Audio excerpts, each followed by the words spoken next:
Hi, second graders. Today we're going to start with chapter 19.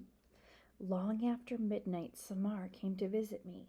She wore a blue robe. Her dark curly hair was pulled back in a loose ponytail. Her eyes held moonlight in them. She sat at the base of my trunk on her blanket. She didn't look at the carved wood or the splinter of moon or the blue and green houses. She just sat quietly and waited. It always took a while, but it always happened. One by one, the babies ventured out to see her. Harold was first, flapping awkwardly down to the ground. The raccoon babies, you, and you, were next. Raccoon mothers are notoriously forgetful, so they don't bother with traditional names. The opossums, the skunks, they all came. Samara sat perfectly still. The babies circled her. Together they sat in the shimmer of moonlight and listened to my leaves rustle. Bongo settled on Samara's shoulder. "Hello," she said in her crow version of Samara's voice. "Hello," Samara said, echoing the echo. Bongo squawked and Samar jumped a bit. Even Bongo's quietest caw is a bit on the harsh side. Bongo flew up to my smallest hollow and poked her head inside, her tail feathers still visible. With something shiny in her beak, she returned to the ground in front of Samar. She gently placed a tiny silver key attached to a long faded ribbon in Samar's open hand. "It's beautiful," Samar whispered. "Thank you." Bongo bent forward, wings spread, in a sort of bow. It was, in crow circles, a sign of great affection.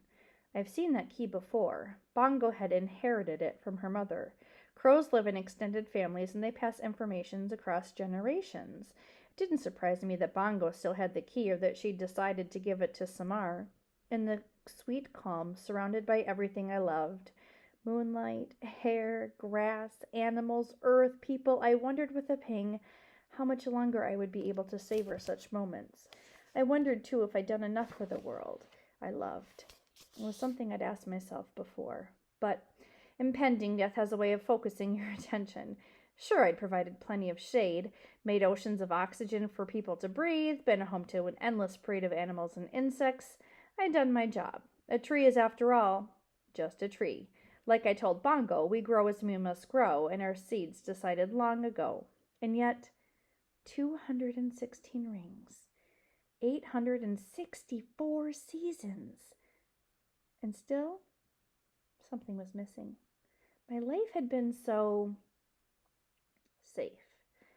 Upstairs, a curtain in the greenhouse moved. Behind it, Stephen was just visible, watching us. I knew what he was thinking. One of the advantages of being a good listener is that you learn a great deal about how the world works. In Stephen's eyes, the way he'd looked at Samara that afternoon, I saw something he'd seen many times before. A wish. Chapter 20. After Samara left, I felt restless. Restlessness is not a usual quality for a tree. We move in tiny bits, cell by cell, roots inching further, buds nudged into the sunlight, or we move because someone transplants us to a new location. When you're a red oak, there is no point in feeling fidgety. Trees, as I said, are meant to listen, to observe, to endure, and yet, just once before I said goodbye to the world, what would it be like to be something other than passive, to be an actor in the stories unfolding around me, maybe even to make things a little bit better? "Bongo," I said softly, "are you awake?" "I am now," she grumbled. "I have a question. I'll get back to you first thing in the morning. How does friendship happen?" Bongo responded by snoring. I could tell it was a fake snore. Her real snores are so loud they scared the baby opossums. "I'm serious," I said.